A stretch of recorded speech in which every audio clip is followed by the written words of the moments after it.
Did the Canadian Forces send a drone? Yes or no? Oh my God, what a PR disaster for these people. Unbelievable. Hey, I got a question. I mean, police have something called discretion. You know what I mean? When you're pulled over at the side of the road for speeding, that's the difference between police giving you a ticket or saying, oh, you be careful, I'll let you go with a warning this time. What's the difference between those two approaches? It's called discretion. The police can choose which way to go on that, based on their judgment, based on their assessment, based on information only they have. They can choose to let something go if they don't think it's in the public interest. That's the test. It's also the test the prosecution uses on whether or not to follow a charge, right? Is it in the public interest to proceed? Is it in the public interest for all these police to bend the knee to the Canadian Food Inspection Agency when they clearly do not have the public interest at hand, and when they evidently are committing animal cruelty? There was no veterinarian there. They were shooting the ostriches. We don't know who. They were shooting them at night. I heard, and here's the shocking part, that there was another round of shootings in the morning when the sun was up. And I think it's sort of obvious what happened. You know, Sheila, I should point out to our folks a little bit of the backstory in case they thought Ezra was getting super angry, because Ezra in the field, he's the very definition of Clark Kent, a mild-mannered reporter. Yeah. He was raising his voice, folks, not just because he's angry. Well, I'm sure he's angry. Any reasonable person is angry about this massacre. But the RCMP, when Ezra was asking questions, rolled up their windows. So Ezra had to use his outdoor voice. As for the RCMP media relations, they're not returning calls or emails from the media. So Ezra was forced into that position just in case they couldn't hear him, to raise his voice, to ask those questions. What cowards. Yeah. I mean, the police, by and large, up until I think this week, have been pretty good there. I saw it firsthand. I was there twice. They were pretty good. But, and again, I think a lot of the blame lays squarely on the CFIA, because they get to hang out in their little Stay Puft Marshmallow Man suits way in the back. And the police have to face the protesters. And we still don't even know who committed the call. Like, who did the call? Did they hire, like they did when they were dealing with the invasive deer species in the Queen Charlotte Islands, Haida Gwaii? Remember, they said, oh, we need to hire these deer exterminators from, I think it was New Zealand, which is fine. I'm sure they have some expertise. No, but wait a minute, Sheila, it's not fine. We don't have hunters in Canada that can do that work. Oh, I know. But I'm just saying it's fine given, like, their excuse was, we need to hire these guys from New Zealand because they have expertise in dealing with invasive species. But there are a ton of people who are subsistence hunters there that could have actually dealt with an invasive species. The way we deal with invasive species in other places, like some wildlife management units in some parts of this country deal with invasive pigs by saying, okay, hunters, you guys who like shooting, go get the pigs and then you bring us the ears and we give you $50. They could have done that. But what I thought was what was the most egregious part of that was when they bent the hunting rules for these foreign nationals to hunt here, including hunting from helicopters, hunting after dark, and using AR-15s, which Canadians have never been allowed to hunt with.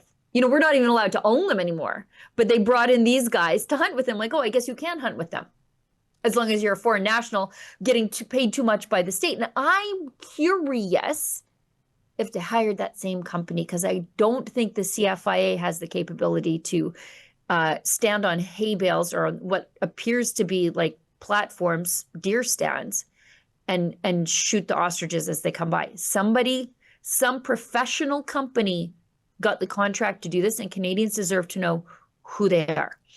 Well, Sheila, our man in Ottawa, he maybe should file an FOI so we can get some of that. I'm already on it. Already on it. I should have known better. I imagine it's going to be redacted because safety, you know. But, you know, Sheila, to finish Ezra's point, because he set up a bit of a cliffhanger there, that part about more gunshots ringing out in the daytime, the next morning, what was that about?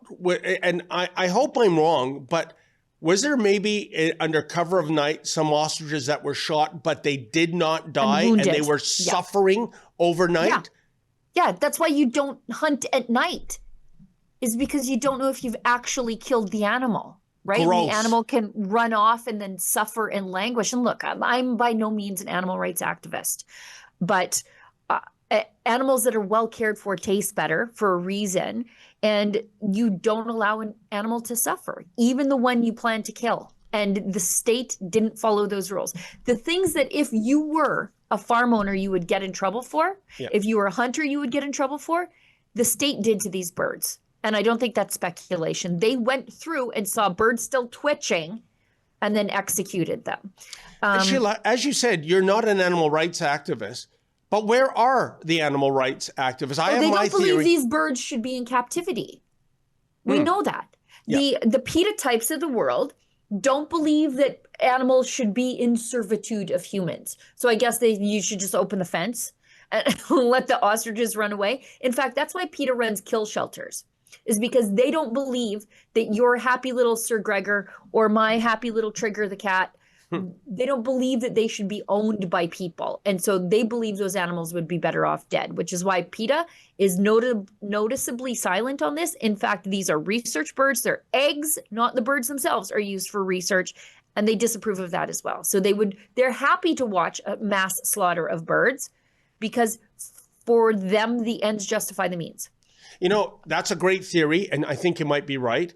And I know PETA is horrible on this issue. They are even officially against seeing eye dogs for blind people, which is despicable. It's easy for you to take that high road when you've got 20/20 vision.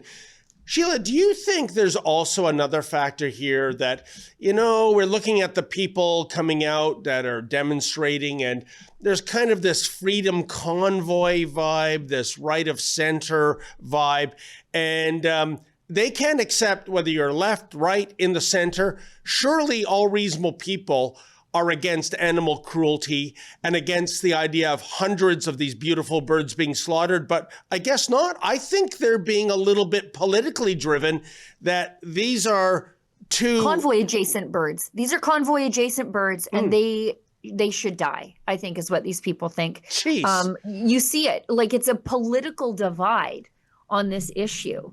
And there are people like me who are like, why don't we just test the birds? You know, why don't we just test the birds if they're, and I believe these birds are healthy. Let me get that out of the way right now. But why wouldn't you just give people the proof if the birds are healthy? Like, just, if you want to kill 300 birds, I think you should be forced to justify it. These are somebody's property at the end of the day. These are somebody's livelihood at the end of the day, and you just can't come and get it. And like, as a farmer, how do you go back to ostrich farming? Well, they took the eggs, as far as we can tell. So they can't even restart the flock with similar genetics. But what happens? Because we saw images the day that the birds, maybe it's on my X account, Efron or Olivia, on the day the birds laid dead in their pens, what was wandering around that farm? A bunch of wild turkeys.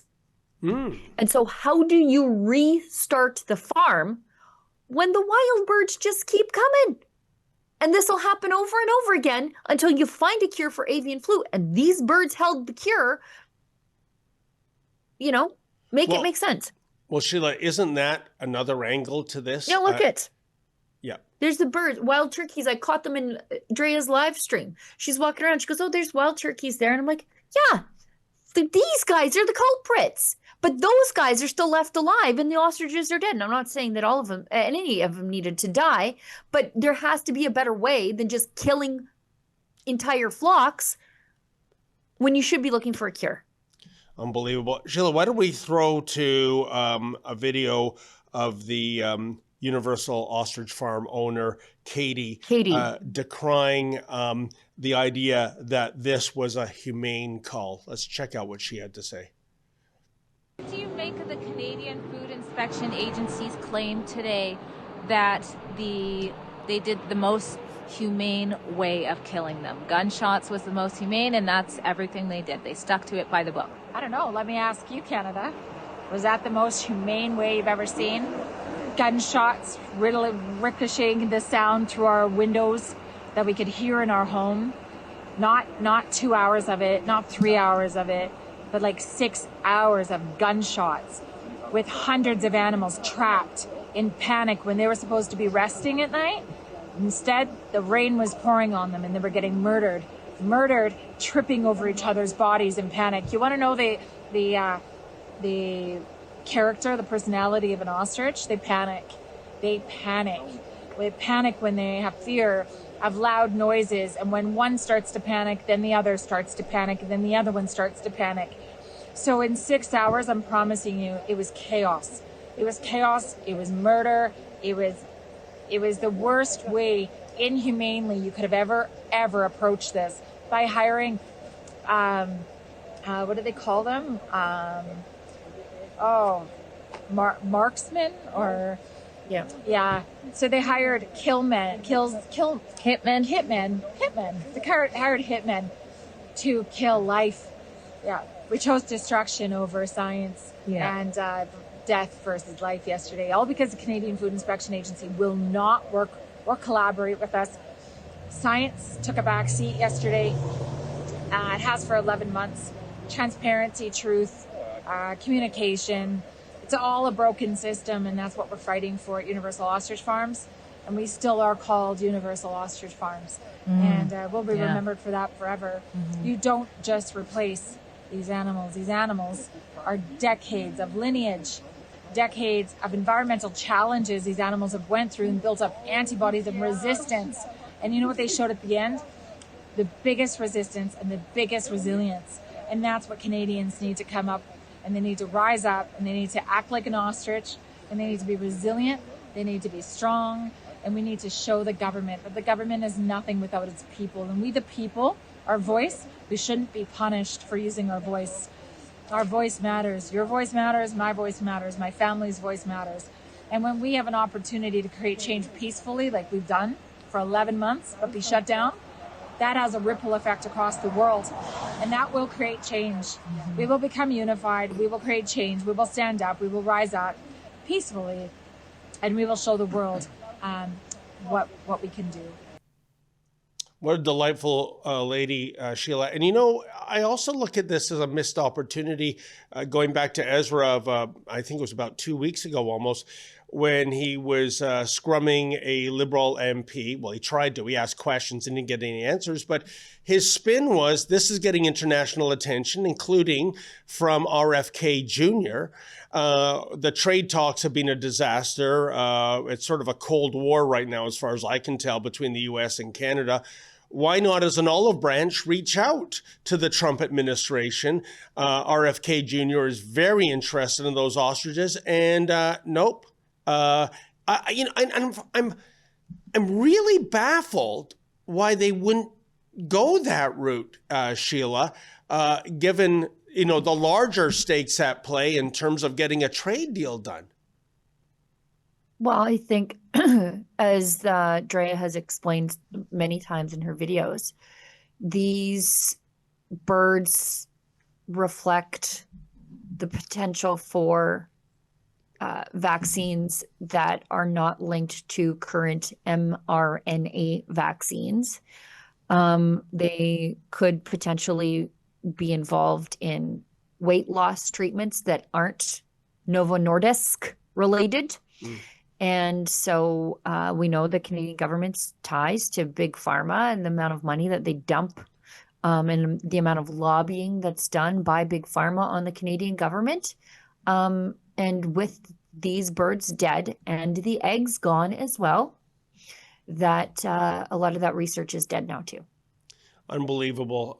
I think, you're onto something. I think there's added layers to the unspoken strategy behind this. The ostriches are long gone now, but this story will continue. And I can tell you, Sheila, as you know, I think the vast majority of Canadians are furious about what happened.